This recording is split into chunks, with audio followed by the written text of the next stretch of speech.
Good evening everyone, welcome back to our channel. Today we will discuss about chemical properties of ethers and आज की इस video में हम दो chemical property को डिस्कस करेंगे ईथर्स की, जिसमें कि पहली केमिकल प्रॉपर्टी है हमारी कि अगर हम ईथर्स को हाइड्रोजन एसिड के साथ में रिएक्ट कराते हैं तो क्या प्रोडक्ट मिलेगा।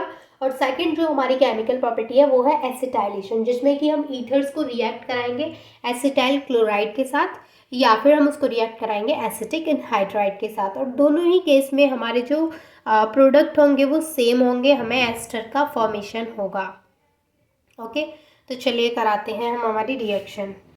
तो सबसे पहले जो हमारी केमिकल प्रॉपर्टी रहेगी वो है एक्शन ऑफ हाइड्रोजन एसिड।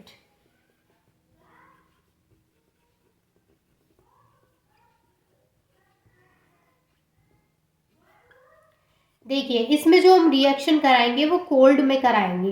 तो जब कभी भी हम यहाँ पे कोल्ड में रिएक्शन कराएंगे ईथर की HI के साथ में, तो ईथर की जब भी हाइड्रो आयोडिक के साथ में रिएक्शन होगी, हाइड्रो आयोडिक एसिड है ये, उसके साथ में रिएक्शन होगी और वो भी कोल्ड में होगी, तो यहाँ पर अल्कोहल का फॉर्मेशन होगा। ठीक है, जैसे हम यहाँ पे एग्जांपल ले लेते हैं ईथर का, तो जनरल हमने यहाँ पे एग्जांपल लेते हैं हमेशा, तो हमने ले लिया ROR, ये हो गया हमारा ईथर।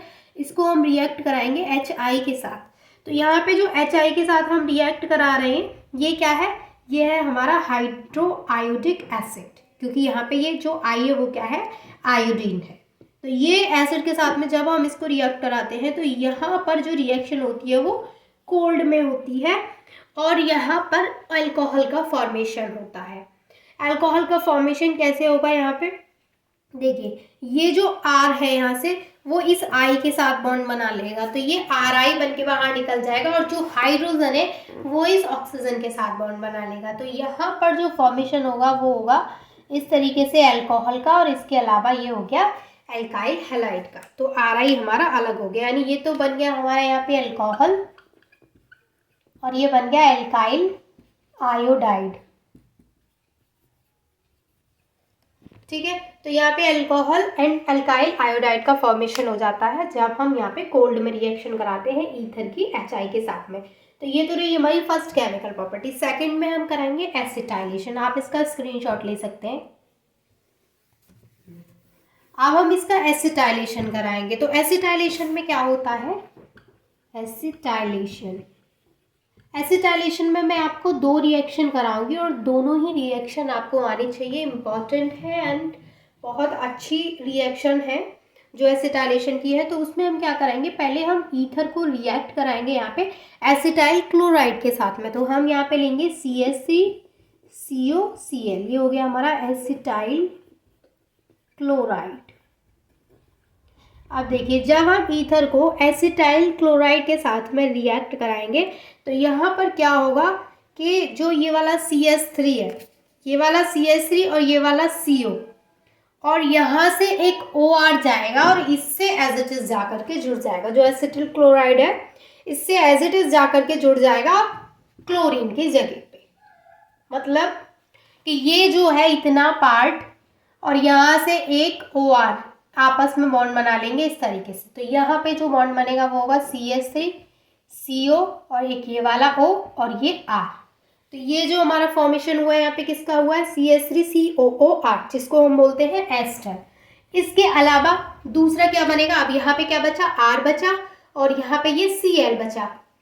इसने इसके साथ बॉन्ड बना लिया, तो अब यहाँ पे क्या बचा, इधर साइड ये वाला R बचा, इधर साइड ये वाला क्लोरीन बचा। तो ये RCl यानी कि एल्काइल क्लोराइड का फॉर्मेशन कर लेंगे। तो ये हो गया यहाँ पे एस्टर और ये हो गया यहाँ पे एल्काइल क्लोराइड। अब ये तो है हमारी फर्स्ट रिएक्शन जिसमें कि हमने ईथर को एसिटाइल क्लोराइड के साथ में रिएक्ट कराया है। और सेकंड रिएक्शन में हम क्या करते हैं, सेम यहाँ पे एग्जांपल लेंगे ईथर का।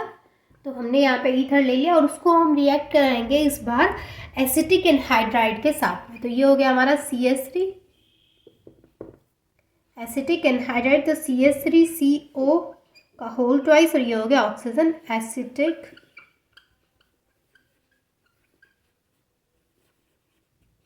एनहाइड्राइड। अब जब ये दोनों आपस में रिएक्ट करते हैं तब भी यहाँ पर फॉर्मेशन होता है एस्टर का। लेकिन यहाँ पे एस्टर के अलावा दूसरे किसी चीज़ का फॉर्मेशन नहीं होगा। एस्टर के 2 मॉलिक्यूल का फॉर्मेशन होगा। जैसे यहाँ पे एस्टर का 1 मॉलिक्यूल का फॉर्मेशन हुआ है, यहाँ पे एस्टर के 2 मॉलिक्यूल का फॉर्मेशन होगा। देखिए जैसे CH3COO, कितने CH3CO कितने टाइम्स है यहाँ पे? 2 टाइम्स है, तो ये ऐसे लिख जाएगा CH3CO, और कितने टाइम्स है? 2 टाइम्स, तो मैंने ऐसे लिख दिया। अब यहाँ से जो OR है, एक ये वाला OR, एक OR हो गया, एक ये वाला R और ये वाला O, तो 2 OR हो गए। तो यहाँ पे इस तरीके से एस्टर का फॉर्मेशन होता है और एस्टर के 2 मॉलिक्यूल मिलते हैं जब हम इसको एसिटिक एनहाइड्राइड के साथ में रिएक्ट कराते हैं। तो यही थी आज की दोनों केमिकल प्रॉपर्टी, जिसमें कि पहली मैंने आपको बताई हाइड्रोजन एसिड के साथ में रिएक्शन, और सेकंड मैंने आपको बताया एसिटाइलेशन, जिसमें कि 2 इंपॉर्टेंट रिएक्शंस मैंने आपको बताई हैं। दोनों में ही फॉर्मेशन एस्टर का हो रहा है, बट जो पहली वाली है उसमें एस्टर के अलावा भी कुछ बन रहा है, जैसे एल्काइल क्लोराइड। लेकिन जो सेकंड वाली है उसमें एस्टर का फॉर्मेशन हो रहा है और उसके 2 मॉलिक्यूल फॉर्म हो रहा है, उसके अलावा कोई तीसरी चीज़ का फॉर्मेशन वहाँ पे नहीं हो रहा है। तो I hope this is clear to all of you. If you have any doubt then you can ask me. I am here to solve your all doubts, and thank you so much for watching this video.